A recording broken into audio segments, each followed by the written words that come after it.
Wayang berasal dari kata mahyang, yang artinya menuju kepada Tuhan Yang Maha Esa. Ada juga yang mengartikan wayang adalah istilah dalam bahasa Jawa yang bermakna bayangan. Hal ini disebabkan karena penonton juga bisa menonton wayang dari belakang layar atau hanya bayangannya saja.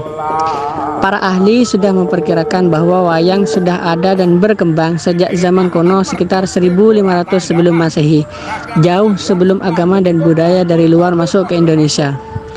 Namun saat itu wayang masih dalam berbentuk yang sangat sederhana. Artinya, wayang yang kita lihat sekarang berbeda dengan wayang pada masa lalu. Wayang pasti memiliki fungsi tersendiri dari pertunjukannya. Fungsi dari seni pertunjukan wayang adalah yang pertama, wayang sebagai wadah untuk melestarikan budaya daerah serta cerita-cerita tradisional. Yang kedua adalah sebagai sarana untuk menanamkan jiwa sosial karena biasanya pagelaran wayang diadakan besar-besaran dan mengumpulkan banyak masyarakat, yang dimana sebagai media untuk hiburan rakyat. Yang ketiga, sebagai sarana pendidikan budi pekerti karena memberikan pesan-pesan dan amanat dalam ceritanya. Yang keempat adalah nilai pendidikan. Nilai pendidikan dalam pertunjukan wayang terdapat nilai pendidikan etika atau pendidikan moral dan budi pekerti, pendidikan sosial, dan lainnya.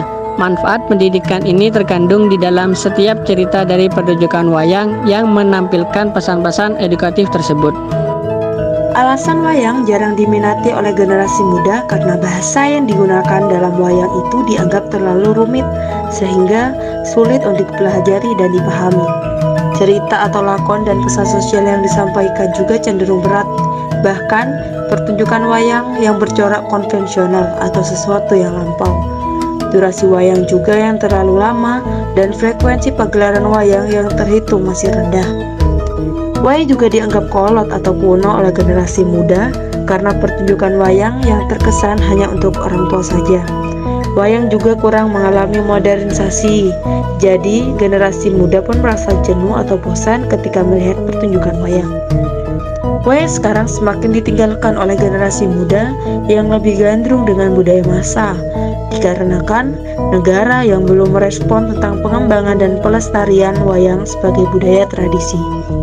Seniman wayang yang diharuskan berjuang sendiri untuk menghidupi kesenian lokal yang telah mengakar di masyarakat ini. Meskipun berbagai inovasi wayang yang dilakukan oleh para seniman dengan munculnya wayang super, wayang kampung sebelah, wayang OHP atau overhead projector, ataupun wayang layar lebar. Namun hasil kreativitas yang dilakukan oleh para seniman tersebut tidak mampu menarik generasi muda terhadap wayang. Wayang sebenarnya mampu menjadi sumber inspirasi dari nilai-nilai dalam ide budaya, gagasan, ekspresi, dan perilaku. Tidak hanya itu, wayang juga mampu menjadi sumber identitas negara. Profesor Dr. Sutaryo, SPA, mengatakan media massa bisa dijadikan media dalam penyebarluasan informasi tentang wayang. Akses terhadap media yang begitu mudah bagi masyarakat. Saat inilah titik tengah untuk mengangkat tradisi wayang. Profesor Dr. Sutaryo, SPA, mengatakan media massa perlu didorong untuk memberikan ruang khusus bagi wayang. Oleh karena itu, marilah kita sebagai generasi muda mengenal dan mempelajari wayang lebih dalam, dimulai dengan menonton pertunjukan wayang secara langsung atau menyebarluaskan di media sosial. Kemudian, kita mempelajari cerita dan tokoh-tokoh wayang beserta maknanya. Dengan begitu, kita bisa menghargai keindahan dan mengambil hikmah dari seni budaya wayang itu sendiri. Selain itu, kita juga bisa melestarikan wayang dengan cara mendukung para seniman dan dalang wayang, ikut berpartisipasi, memperkenalkannya kepada generasi yang akan datang, dan kita bisa membeli karya wayang buatan mereka atau mengundang mereka tampil di acara-acara tertentu.